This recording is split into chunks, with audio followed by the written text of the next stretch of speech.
All right, guys, welcome back to the Brutal American Podcast. Appreciate you being here, especially you guys that are following us on the Patreon. We really appreciate you guys. If you haven't checked out the Patreon yet, definitely go do that. We've got a lot of content on there. We're doing a lot more video stuff, which is going to be obviously displayed today. We went through all of these systems here in the last hour or so, shot a bunch of different dry fire stuff here in Ethan's basement, but also down at his shop. So you'll get to see a bunch of that stuff if you're over there on the Patreon. And we'll try to work some of that footage in here if you're watching this on the video version as well. But today, we're obviously in Ethan's basement. And once again, we were here for the home gym episode, but we're back to talk about some dry fire stuff. We've obviously done some tactical stuff here recently, some, everyday carry stuff, some different things. So this is in addition to that kind of series that we're doing this year, trying to work through some preparedness stuff,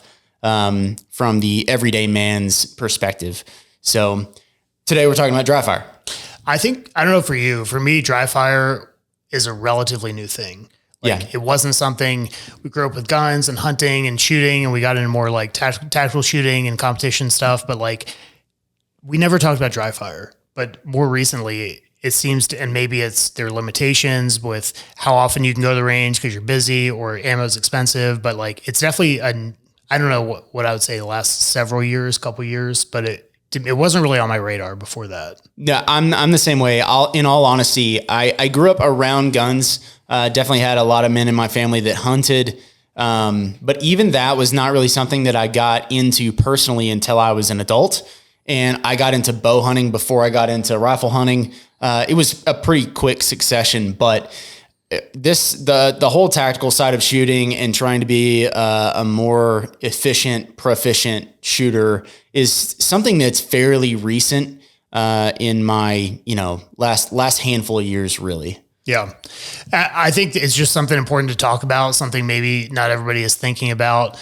If we're going to the range and we're training for efficiency and proficiency and expertise, what are ways that you can go about doing that? And so we have some of the different offerings on the market right now. We're going to talk about Mantis. We're going to talk about dry fire mag. We're going to talk about cool fire, and then the smokeless range simulator. It's kind of the gamut of the things that we've tried and experienced, have some feedback for. There's lots of stuff out there. There's VR stuff. There's AR stuff. There's, endless dry fire aids. And it can be as simple as starting from, you have your Glock and you put, a laser cartridge in it and you just practice, or you don't have anything. You just practice shooting without bullets. I think that's a really good point to make actually, because this is going to be largely about the different gear and the different setups and systems that you can use to aid you in dry fire. But at a base level, just like in some of the other content that we've done about building a home gym. Yeah, it would be great if you had a full squat rack and, plenty of weight and kettlebells and dumbbells and all kinds of stuff. But really you can get a lot done with just your body weight and some willpower. So I think that same principle applies here. If you already own a firearm, you can be dry firing at home with none of this equipment. The main thing here is to execute on whatever you have at your disposal. Which even that is different. Growing up, it was if the gun doesn't have a bullet in it, you do not pull that trigger. You know what I mean? Either dry fire was a huge faux pas where you're going to break the gun. But obviously now I don't know if guns are made different or we got over that, but now it's very common to go and, whether you have something in there for the firing pin to hit or not.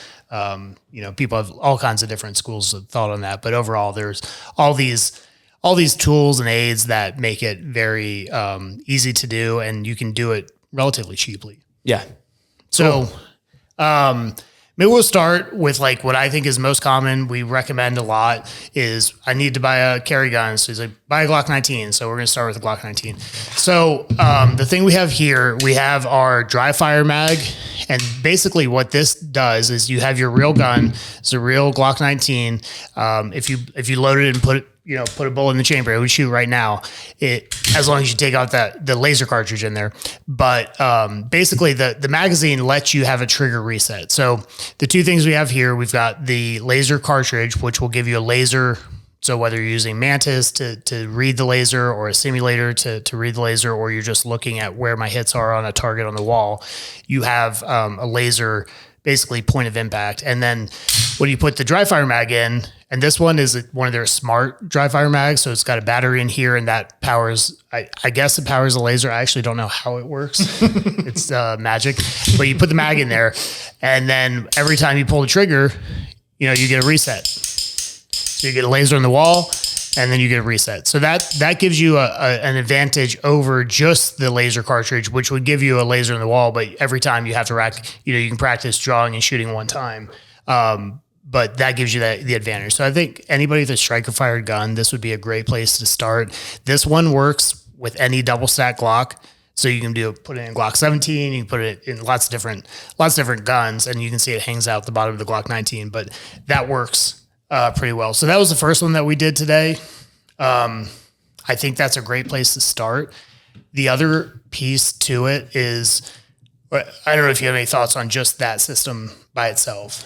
I think something really basic, if you are dry firing at the house, I don't have a bunch of equipment at my own house. I like getting to come over here and use your stuff. But I think that having just something that will reset your trigger for you so that you're not constantly manipulating the slide and, getting locked back and all of those things is actually really useful if you're doing something that involves more than just working on your draw from concealment or even from a battle belt or something. It's really useful if you're actually wanting to get better at manipulating the trigger through transitions or multiple times on one target or something like that.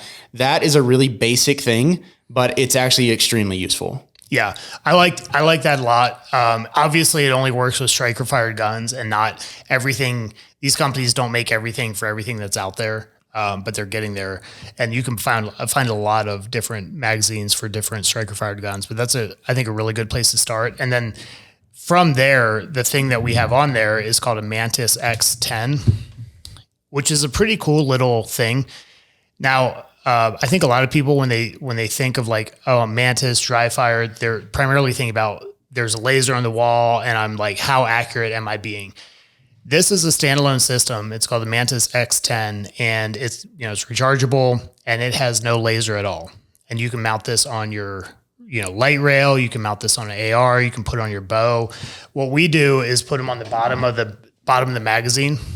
So you can find these magazines that you can clip on the bottom of there, and basically it's just a gyro in here, and it's giving you feedback. So using the Mantis app, and we'll try to put in some screenshots or screen sharing from the app, but using the app, you can see everything from like, you can do a holster draw analysis, and it will show you, every bit of movement from, where your hand hits the gun to where you're on target. And if you're like doing this, or waving whatever, around in the air. So this thing is like really smart, and it gives you a lot of good feedback. And on the app, as you're doing these trigger pulls, it'll tell you, oh, you're slapping the trigger. Oh, you are, you're pulling with your left hand. You're pulling with your support hand, or you are jerking the trigger, or you're healing, or you're anticipating recoil. So you're pushing down, or as you pull the trigger, you're pulling to the right. So it's actually pretty incredible the amount of individual feedback it'll give you in the app. And I think that's really helpful. And then that's the really cool thing. It's universal. So you could do this without a dry fire mag, without a laser. But the app does work with their Mantis targets, where you can have these paper targets that they read the QR codes and you can see your hits. So I think there's a lot of capability here. And these things, I think MSRP on the Mantis, they're like under $300, like $250 if you're paying retail.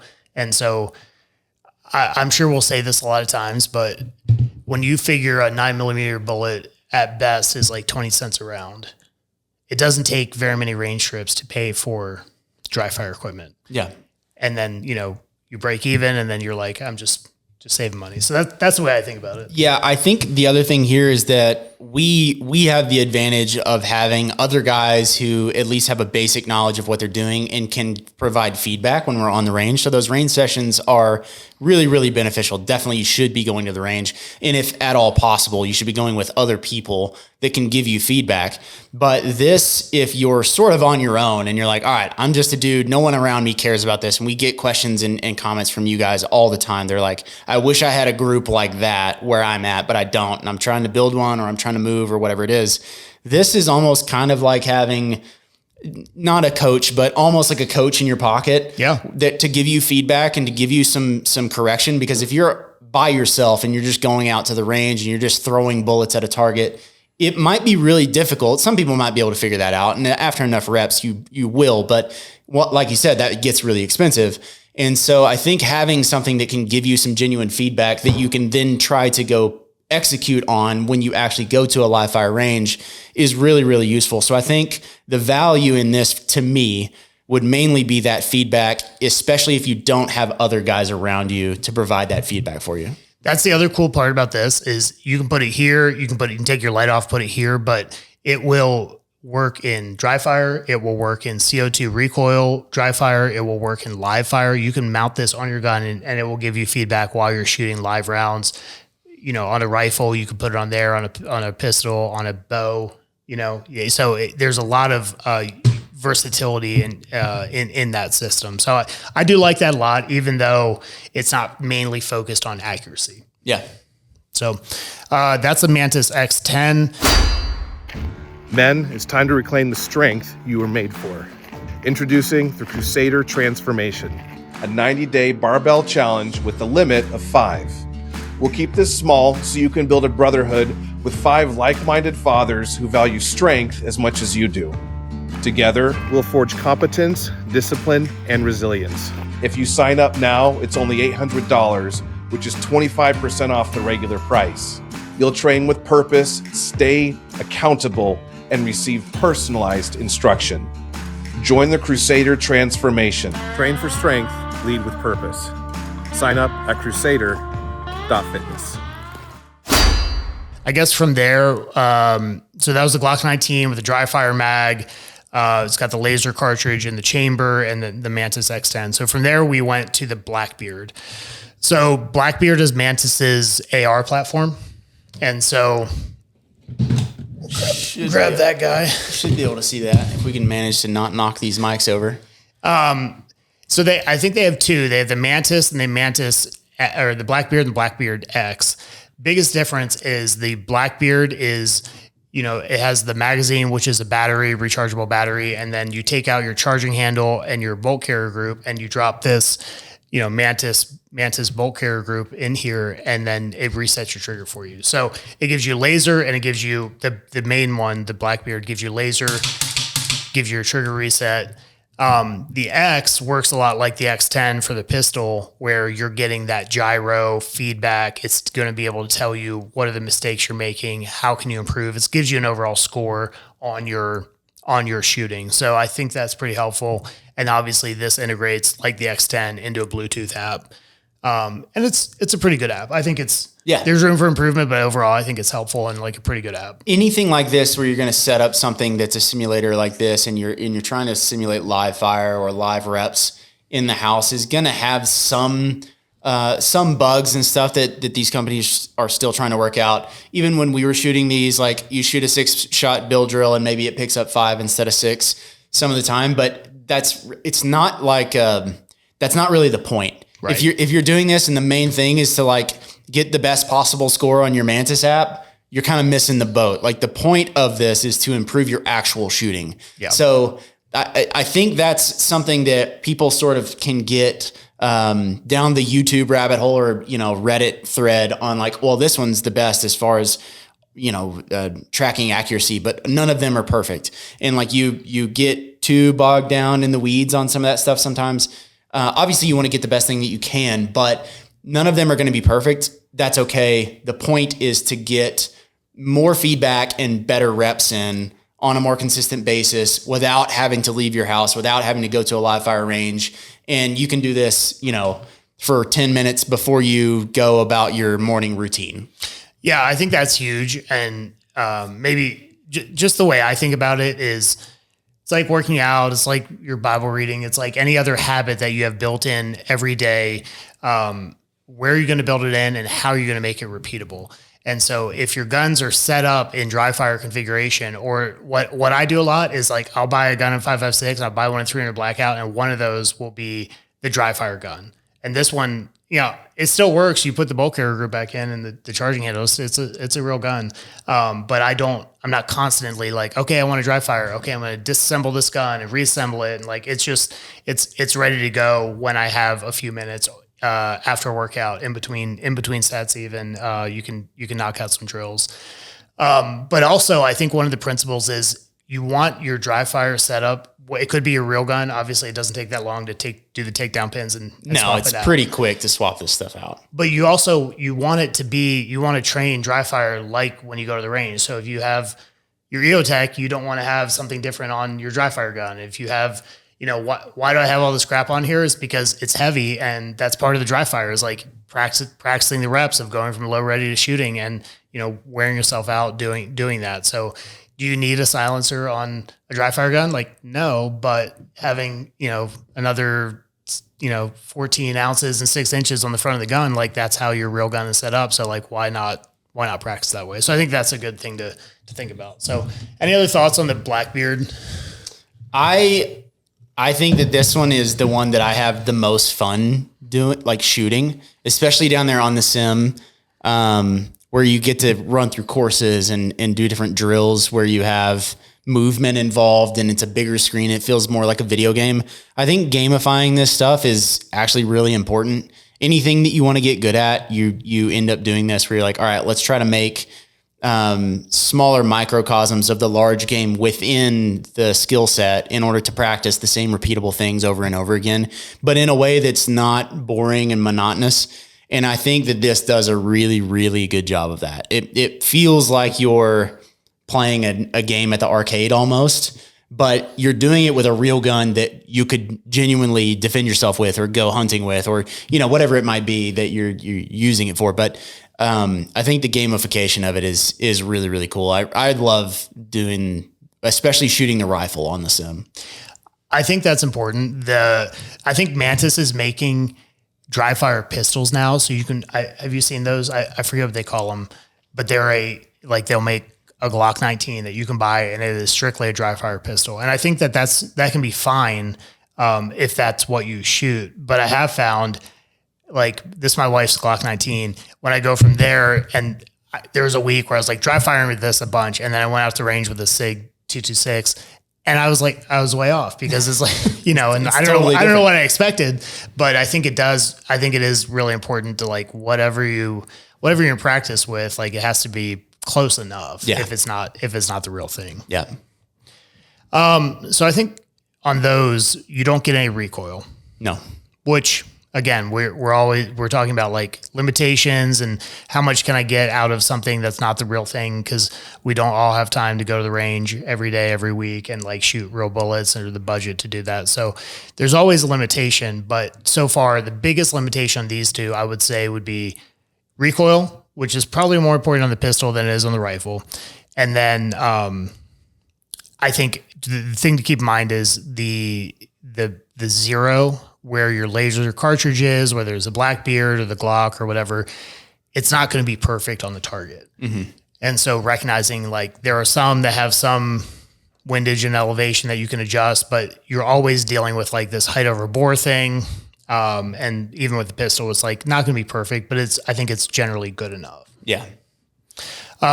So from there, we shot the Cool Fire Trainer. I think these are really sweet. So I like shooting double action, single action guns. And basically for these, you replace the barrel and you replace the spring. Your guide rod is the same, and your, double action, single action gun, which won't work with like a dry fire mag because it can't reset that. And, it gives you recoil. So basically this one's CO2. And so you take your CO2 canister and you charge it up. And then now you've got actual recoil. Oh, I got to turn the CO2 on.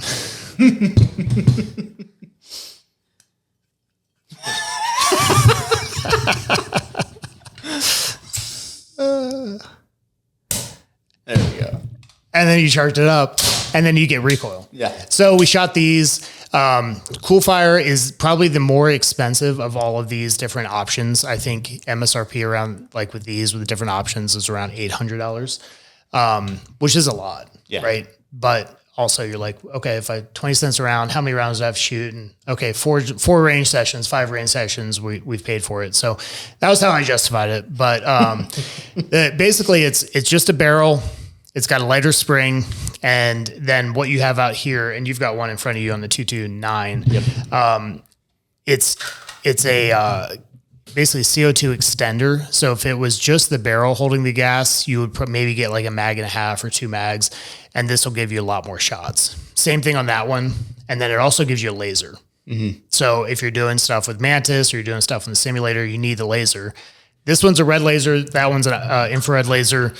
I think there's different reasons to have one or the other. I can't think of a reason to have a green laser, but with Mantis, red works or green works. With the simulator that we have, red works or IR works. I like IR down there. And you shot both, haven't you? Mm-hmm. I like IR better because you see a red dot, but you don't see a laser. That's not where your red dot is. Right. So you don't have something to ignore. It's possible to do it, but it can be annoying. Better not to. I've heard that for some vision issues, green lasers or green dots can be better. Is that one of the reasons that you might do that if you have some vision impairments? I don't know that it matters. For me, either I'm not really looking at the laser in anything I'm doing. In here, Mantis is looking at a red laser. Okay. Like the camera on my iPhone or whatever is looking at a red laser, but it can't see the infrared. Otherwise, everything I would have would be infrared. If you're not using that system and you want to see your hits, then having a red or green visible laser makes sense. Gotcha. I think guys talk about that a lot with like green dots for astigmatism. I don't have that, so I don't know if it helps, but I've heard that a lot. We'll have to ask Ben. I do like, all else equal, I do like if you're going to have a red dot, a green laser on the gun. Yeah. That way you can tell the difference between what's your laser and what's your red dot. But I don't know. Gotcha. So it's a cool system. It's cool fire, cool system. But it gives you pretty realistic feedback. Like, and then the awesome thing about this is you draw and your first one is double action, just like real life. And then your next one is single action, just like real life. So I think that's about as realistic as you can get. And even like doing dry fire down here in between sets or after workout, like it's not hard to have this gun ready to go and gas it up and do some build drills or something like that. So I do like these a lot. Yeah. It's a really cool system to be able to get recoil and something that's a little bit more realistic, even though you're just standing, potentially in your bedroom or your living room or whatever, shooting at a target on the wall. Pretty cool. So that's cool fire. Obviously anything like I said, anything that you can attach your Mantis to anything else. So the Mantis, I pretty much leave on this, and now you're getting through the app, through this Bluetooth on the X10 feedback on your dry fire with CO2 on your recoil dry fire. This can seem a little bit daunting to have the additional CO2 cartridge on the end of that barrel, which essentially it almost looks like a small silencer or something for the pistol. But I think that it actually, after doing it today, is really useful to exaggerate your draw from a holster and just over pronounce the fundamentals of something like drawing from concealment or drawing from a battle belt, just so that you're not getting lazy about those things. Having that be a little bit more difficult, even when you're dry firing, I think could potentially be useful.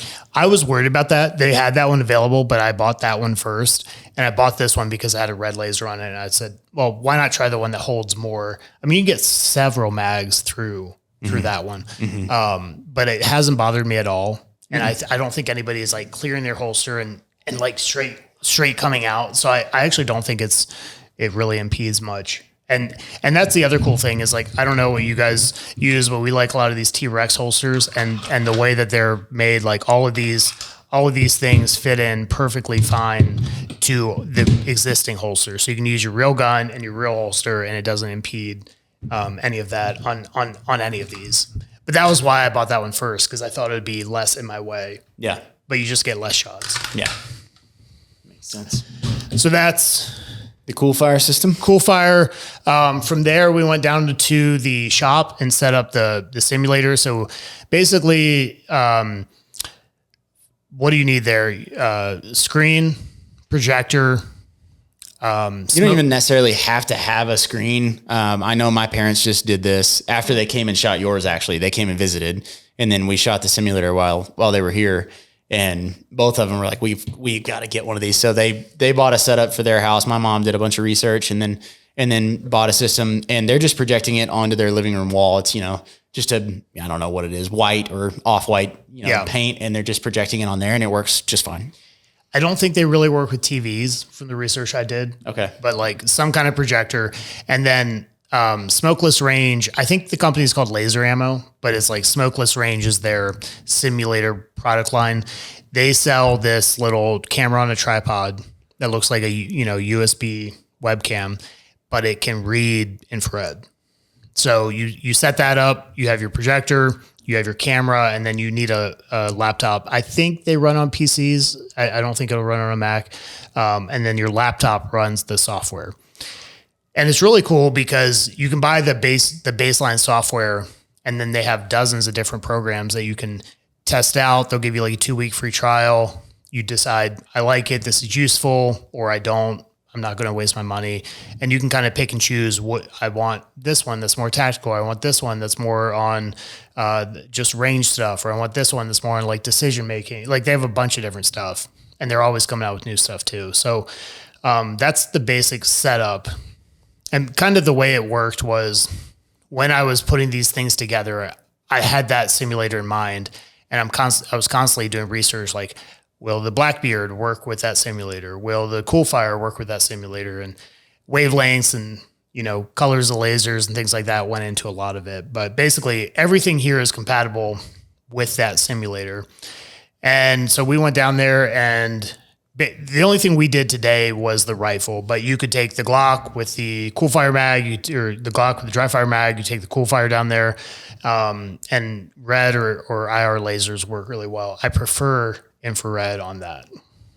It's a fun system to be able to set that thing up, fire it up, and then run through the different courses. I don't know if you want to talk about the different courses that you have that we run a lot, but those are a lot of fun just because they're different than just standing here stationary and just shooting a stationary target. Yeah, they do have that. They have something called like open range, which is just like if you go to the range, you set up your IPSC targets, they're cardboard targets, and you staple them up, and you can do your build drill, and you can set a time limit or a par time for the course, and you set 2 targets, you do your box drill, or you set 5 targets, do your El Presidente. So like anything you would do on the range, they have basically an open range where you can simulate that. You can run those same drills on a timer. You're judging hit scores, you're judging time, all that good stuff for basically any drill that you could come up with for, stationary targets. And that's one of the baseline softwares. I think that one's a lot kind of like this, maybe slightly better, because when you get done, it'll show you all your splits, and it'll show you where your hits are all in one place. It kind of does that on the app. Similar to the Mantis in some ways as far as feedback goes, but on a larger platform. So we did that. We all ran through kind of the open range, a couple different targets, different scenario with that. And then we moved to, I think they call it IPSC. What do they call it? IPSC Challenge. Yeah. And this is our favorite one. Yeah. It's just genuinely fun. So if you've ever shot like USPSA or IDPA or 2-gun or 3-gun or anything like that, it's kind of like that, where you have a combination, you have these 10 different stages, and a combination of paper targets you have to shoot twice, and they have A zone, C zone, D zone, and then they have steel targets that you just have to knock down. And it's a lot of fun because everybody's out there and they're trying to go fast and be accurate. And it's the same thing, like, what's your score divided by your time. Mm-hmm. And then there's a leaderboard, just like a video game where you put in your initials, like, Pac-Man or something. And you can kind of see like, oh, this person's still number one, or why is Ethan's brother still on the leaderboard? Yeah. When's the last time he did this?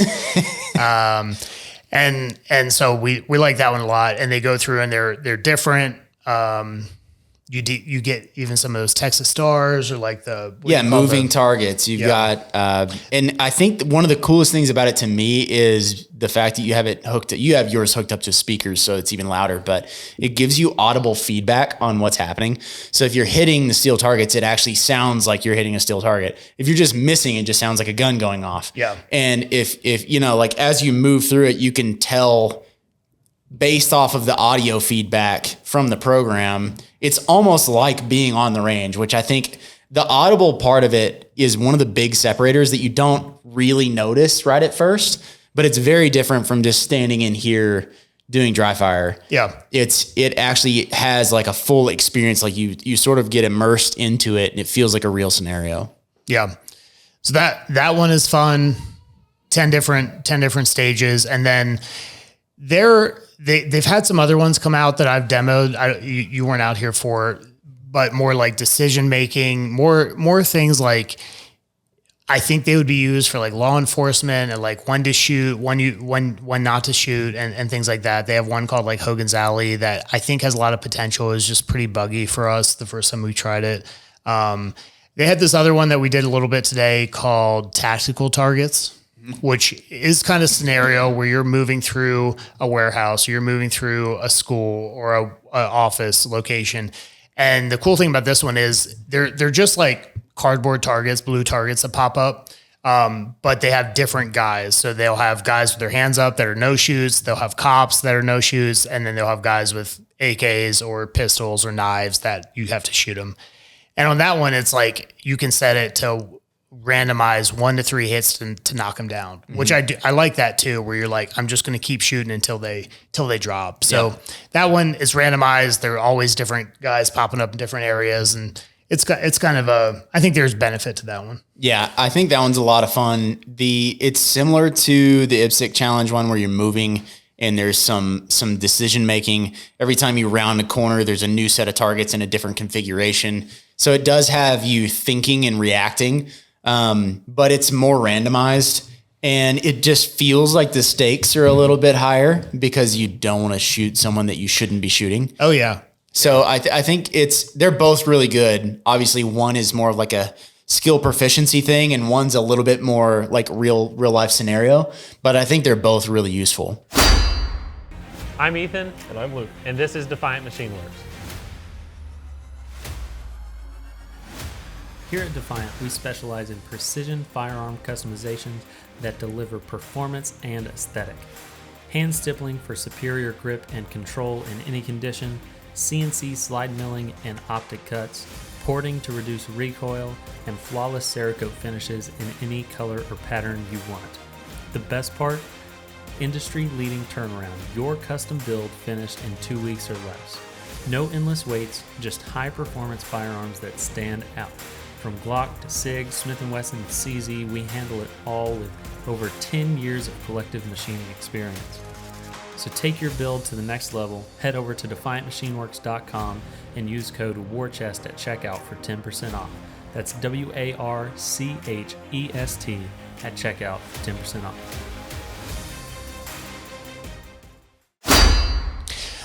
So that was what we covered today.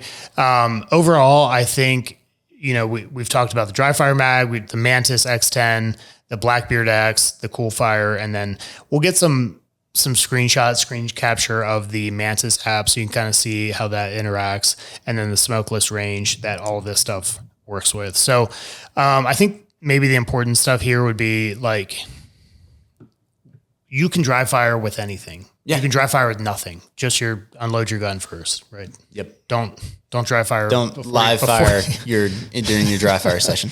You know how many stories I've heard of people doing that? Like, I know several people personally that have shot a hole in their, Lexus or, yeah.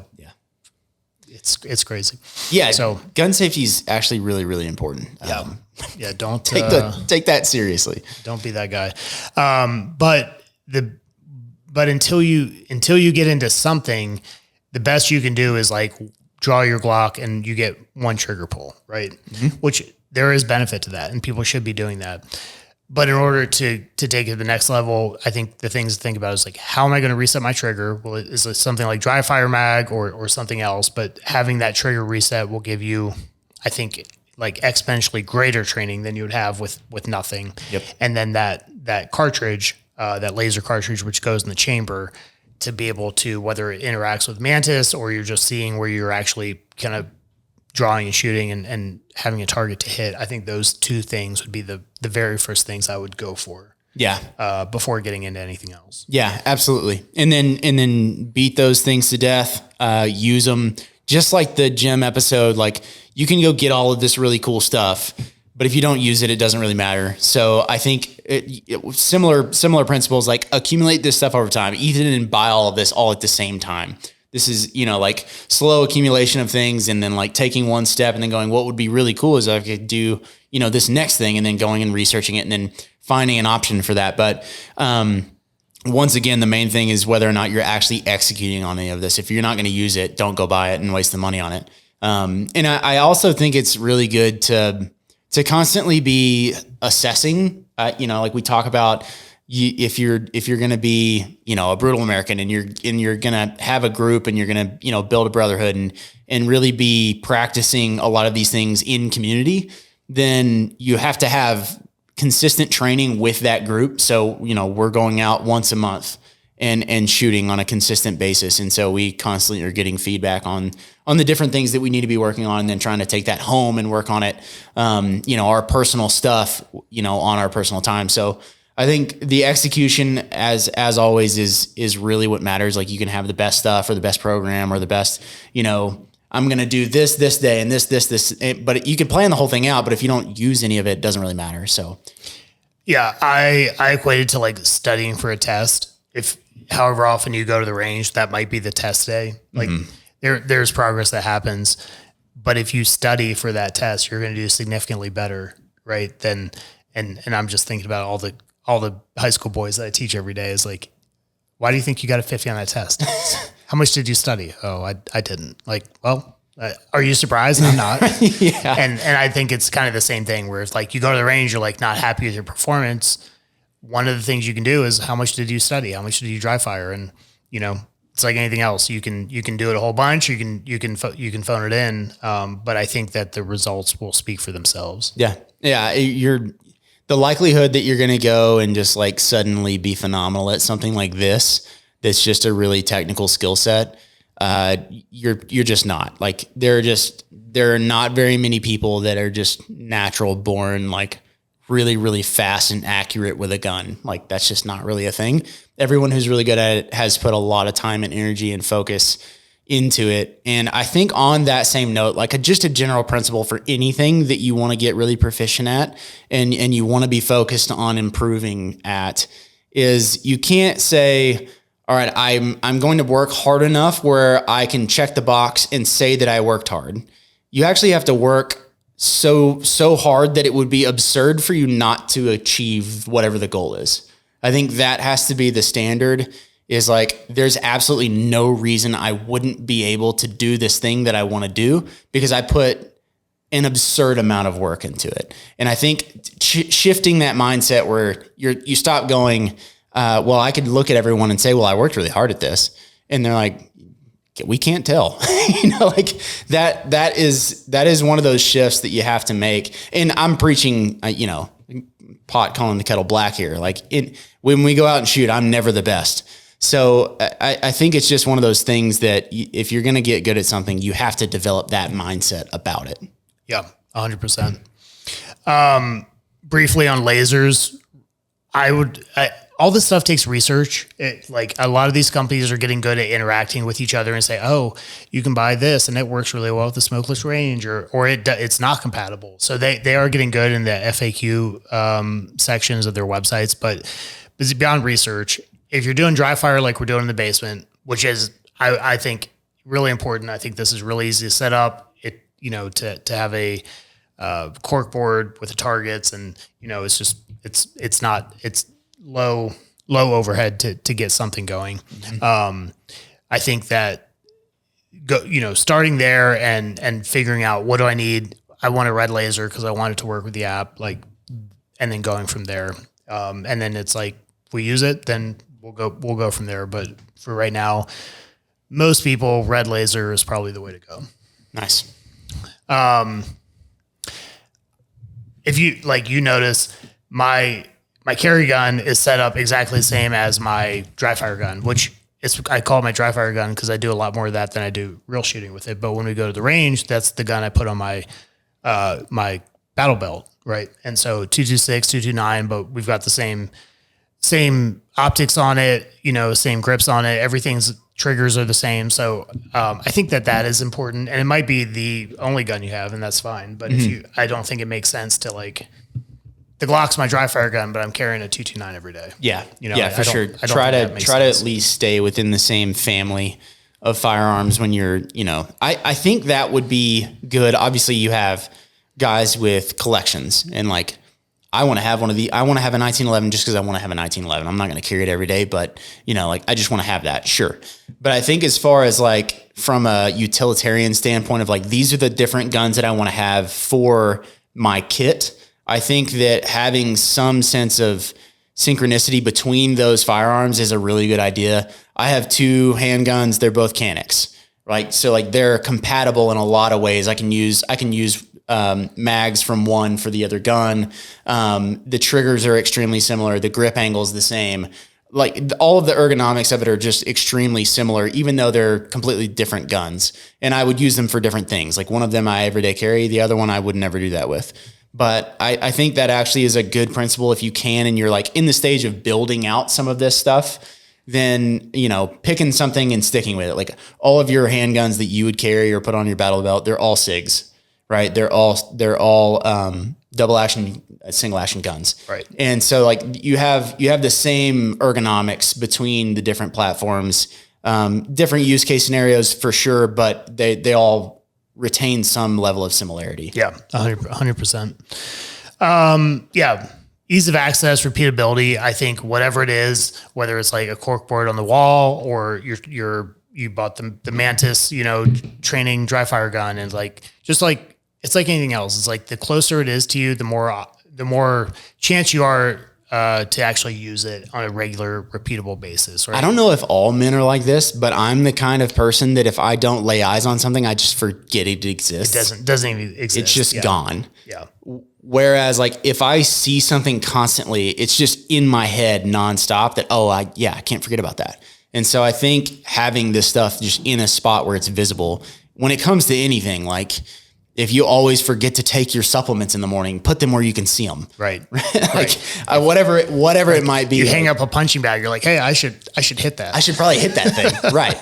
If it's hiding in the closet, then you probably aren't using it near as often as you would if it was just set up in a way that's more ergonomic. I've heard farmers talk about this, people who have big gardens and chickens and all that kind of stuff. They're you got to put this stuff close to your house. Everyone tries to hide it and put it away in the corner. And they're that's how you neglect stuff. Out of sight, out of mind. Yeah, exactly. No, it's a real thing. I think we talked about this a little bit, but what's the cost of the different systems and what's the minimum cost to get in? But I think the right way to think about it is how much more range time am I getting at home? And if every time I squeeze the trigger, it's 20 cents, for 9mm and 49 cents for AR, what can I afford if I said, hey, I'm going to the range every week? I'm going to shoot 100 rounds. How quickly does that add up? So I do think that's probably the right mindset if you're going to use it. If you're not going to use it, it doesn't matter. You just waste money anyway. Yep.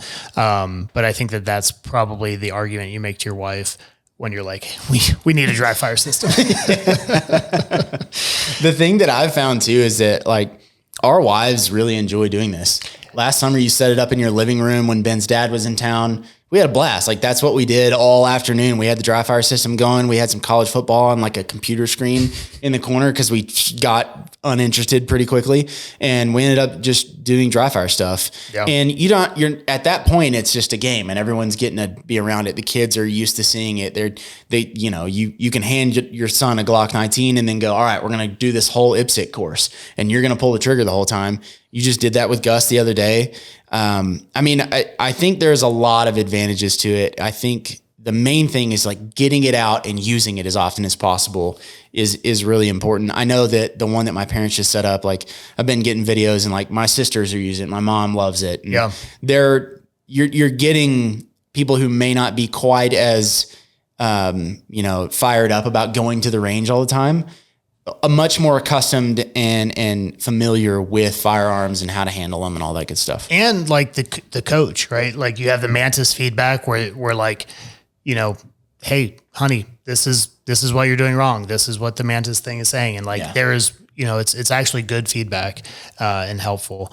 I think that's a great point. Like even just the cost of time, right? The opportunity cost of like, I'm going to take my whole family to the range. I mean, if you're a young couple and you've got 5 children or 3 children or something, and they're all below the age of 10, like it's just a much more stressful, high tension situation to take all of them to a live fire range. Yeah. Well, the reality of it, the ages of our kids is I can shoot or she can shoot and nobody coaches her, but somebody has to babysit. Right. And so I think it does give you an opportunity to actually get good training in with your spouse, even with the kids. Now, I think there is probably a word of warning with like, these are real guns and they get pretty close to like, this is a game. Like we can play Call of Duty or Halo and it's a game. But like we are incredibly strict on like, just because, we get to do that, like doesn't mean you get to point at anybody. All the gun safety rules still apply.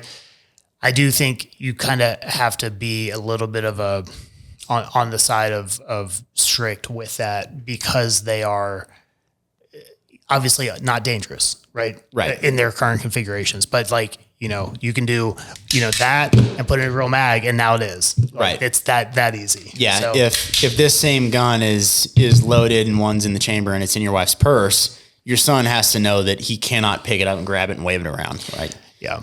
So I do think that's super important to be diligent with that. We talked about that. What are the goals based on like, what do I need? What do I want? What do I need to get better at? Is it strictly like, I want to work on my trigger pull. I want to work on my builder. I want to work on my draw. I want to work on my rifle. Like depending on what the goals are, like I would steer you in one direction or another with some of this stuff. But I think that's the first thing before you buy anything or don't buy anything is like, what is my actual goal here? The app is really cool because it gives you real feedback. The Mantis app. Yeah. It gives you real feedback, real-time feedback. It has a camera. It can see these Mantis QR code targets. It'll show you where your hits are. It'll tell you if all the mistakes you can make shooting a gun. It will find them and it will tell you. And it's humbling. Yeah. Yeah, for sure. It'll give you an overall score out of 100 for a round and how you're shooting, how you average. But like everything is timed. You want to time your draw. You want to time your build drill. You want to time your Mozambique or your box drill or we have one that we did today that's like a hostage rescue.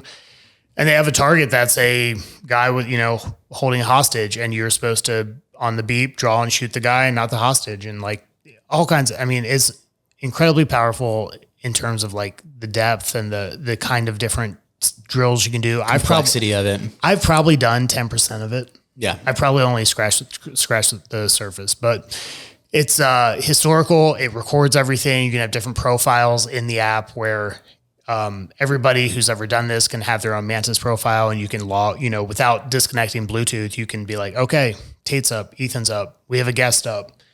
And that's really helpful. You can see progression over time, like anything else. So I think that's pretty helpful there between the feedback and the history and stuff like that. Yeah, for sure. And community.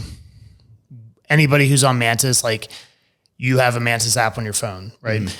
You have a profile set up. I have a profile set up. So like there's like a little bit of community interaction where like if Tate's dry firing, I'm dry firing, like you can, it's kind of like Garmin community where you see like, oh, Tate ran, a 550 mile today, I wish, or whatever you do, as much as you like to share. So if you do have a group and you're encouraging each other to dry fire, you have kind of that social network built in. It's not great, but it's better than nothing. Better than nothing. Have some accountability. We've kind of already talked about the sim. Yeah. Talked about limitations. You always have a limitation, right? You don't have recoil, or you can overrun the trigger. Like I've never found this with like shooting live fire where you're like, oh, I meant to squeeze the trigger and I didn't release it enough, or I didn't let it reset. And but there are some of that limitations on here. You kind of have to figure it out, but they're not bad. The height over bore thing, like this one, I have zeroed for this Mantis system, and I've got a piece of tape on top that says before I go to the range, I need to go, 100 clicks up and 50 clicks right to put it back in zero. So I've zeroed it. There's still height over bore, but you're going to have that with a rifle. So, but it's a lot closer than it was. Yep. Yeah, beyond that, I think we're talking about several different companies here. We're talking about Mantis, we're talking about dry fire mag, we're talking about cool fire, we're talking about laser ammo. There might be other ones here that I'm not, but I've been super pleased with all the customer service that for all these. I've sent back dry fire mag one time when it quit working. They sent me another one. Mantis, you can imagine with the different, I'm shooting dry fire, I'm shooting recoil fire, I'm shooting live fire. Every profile is a little bit different for the gun that you put in, and you want it to recognize when you shoot or when you pull the trigger and when you don't. And so I've gone back and forth with them to figure out what works for this gun and what works for this one with the CO2, and they've been super accommodating and made them work kind of on the back end. Cool fire, I had one that just quit working one day. They sent me another barrel, no questions asked. So any of these companies, I've been super pleased with the customer service side of things. That's great. Yep. I think that pretty much covers what we wanted to do today. I'm sure there's more on this topic that we could get into. Yeah, absolutely. We could obviously get into the actual techniques and things that you should be working on as you're manipulating a gun out of the draw and then presenting on target and then a good trigger press and all those things. This was mainly about kind of the gear, the what, and not necessarily the how. So we won't dive into all of that. Obviously, if you guys have questions about any of this, let us know and we'll try to get back to you on the different setups that Ethan has and how he uses them and how we kind of implement them, even at large with like the community. At one point you had the sim set up in your classroom, and, after men's book group, you've got 20 guys from the church in there all lining up to shoot the IPSC challenge and see who can go the fastest and be the most accurate and all that. So there's lots of iterations for this. I think just figuring out something that is within your price range and you can go get and then put to use is the main thing. And then obviously, like you said, it's goal dependent. Like, what do you really need to work on? Is, I would assume for most people, like it is probably for both of us, is you're probably better with your rifle than you are with your pistol. And so you probably need more work on your handgun than you do with a rifle. Obviously there are guys out there who have, been shooting pistols their entire lives, and maybe that's not the case for them. They need to go work on shooting clays with a shotgun or something. But, I think for the vast majority of like average guys, being more fast and accurate with a pistol is probably what most people need to work on. So like I said, goal dependent, figure out what's going to work for you and then use it is the main thing. Yeah. 100%. Cool. Anything else we need to add? No, if there's other things that you've seen on the market and we haven't covered, let us know. Cause I'd love to see what else is out there. This is like the research I've done. And obviously we've been using this it's been over a year now, right? Yeah. Most of the stuff's been we've had for over a year. So we've put it to use and put it through its paces. But, I wanted to get a hold of one of those, I forget the Ace is the VR. Have you seen that? You get ads I get ads on Instagram all the time. Yeah. They're like pretty tempting. But I actually talked to a guy the other day that bought one and he's really happy with it, but it's a different thing, different set of things, but, could be useful for some people. But yeah, if there's other stuff out there we need to figure out or test out or trial, let us know. And if there's other dry fire questions, I'd love to do more, like you said, the how and the why. But this was more just the what. So love to do that in the future. Awesome. Well, Thank you so much for hanging out. As we said when we started, if you haven't checked out the Patreon yet, definitely go check it out. Thank you to all of the Christian sponsors, the businesses that make this podcast possible. If you haven't gone and checked out any of our sponsors, Defiant Machine Works, anyone else that you've heard their ads here on this podcast, definitely go check them out. They do great work, and we really appreciate their support. So as always, stay frosty, fight the good fight, act like men.